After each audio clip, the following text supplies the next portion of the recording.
You meet someone new today, maybe at work, maybe in line for coffee, and in less than 1 second, before a single word is exchanged, your brain has already made a decision about them. You don't feel it happening. It feels instant, natural, like nothing at all. But the real answer is far stranger. What you call a first impression is actually a survival calculation running underneath your awareness, built from machinery that is hundreds of thousands of years old. Your brain is not greeting a stranger. It is scanning a threat. Here is what is actually happening in that first second. Your eyes move first, not to the face as a whole, but to specific points. The eyes, the mouth, the hands. Psychologist Alexander Todorov at Princeton studied this exact moment and found that people form judgments about trustworthiness, competence, and even likability from a face in under 100 milliseconds. 100 milliseconds. That is faster than you can consciously decide to look away. Why would your brain need to be that fast? Because for most of human history, a stranger was not a coworker or a barista. A stranger was a question with no good answer yet. Friend or threat, ally or rival, someone to share resources with, or someone who might take yours. Your ancestors lived in small bands. Anthropologists estimate these groups rarely exceeded 150 individuals. Certainty. You still check. You just don't know why. Your posture shifts too. You square your shoulders slightly, or you angle them away. You either open your body toward the person or you turn it, almost imperceptibly, to protect your center. This is not etiquette.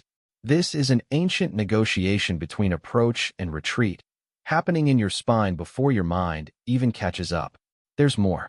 Researcher Nalini Ambady at Tufts University ran a series of studies on what she called thin slicing, the brain's ability to make accurate predictions from extremely small amounts of information. In one famous study, participants watched silent video clips of teachers, just a few seconds long, with no sound and no context. From those few seconds alone, they predicted end-of-semester evaluations with striking accuracy. A few seconds. That's all it took. This is not magic. It is pattern recognition, refined over a few 100,000 years, applied to a world it was never designed for. Because here is the strange part.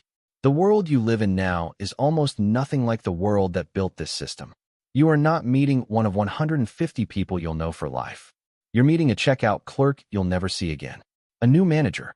Someone at a party whose name you'll forget by morning.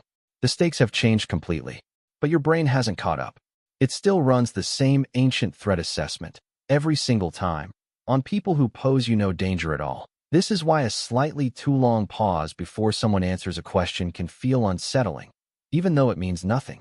Why an unsmiling face in an elevator can feel hostile, even though the person is just tired. Why you sometimes just don't like someone for no clear reason and can't explain why, because the reason was never conscious to begin with. Psychologist Paul Ekman spent decades studying microexpressions, the flickers of emotion that cross a face in a fraction of a second before a person consciously controls their expression. Fear, contempt, discomfort.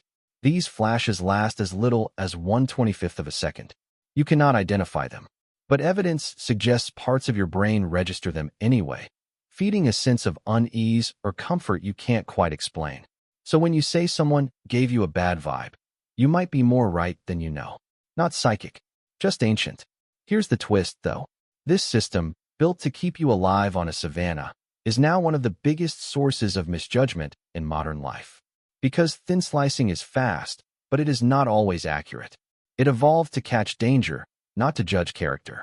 It is excellent at noticing a clenched jaw or narrowed eyes. It is far worse at telling you whether someone is kind or honest or worth knowing. Yet your brain treats both kinds of information the same way: instant, confident, final.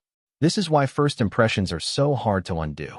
Studies on confirmation bias show that once you form an early judgment, you unconsciously seek out evidence that supports it and dismiss evidence that contradicts it. The ancient system isn't just fast. It's stubborn.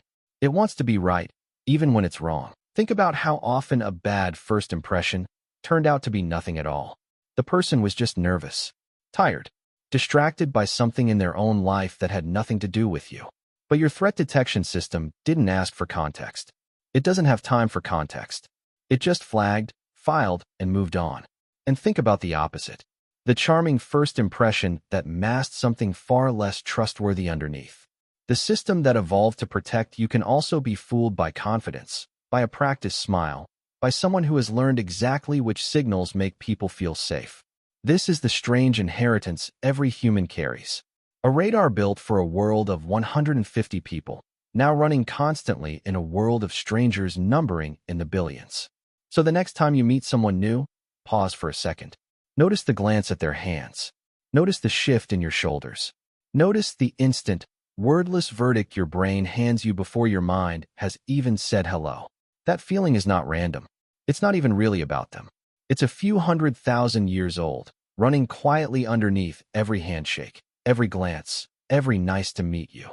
You're not just meeting a stranger today. You're watching a survival instinct try to do its ancient job in a world it was never built for.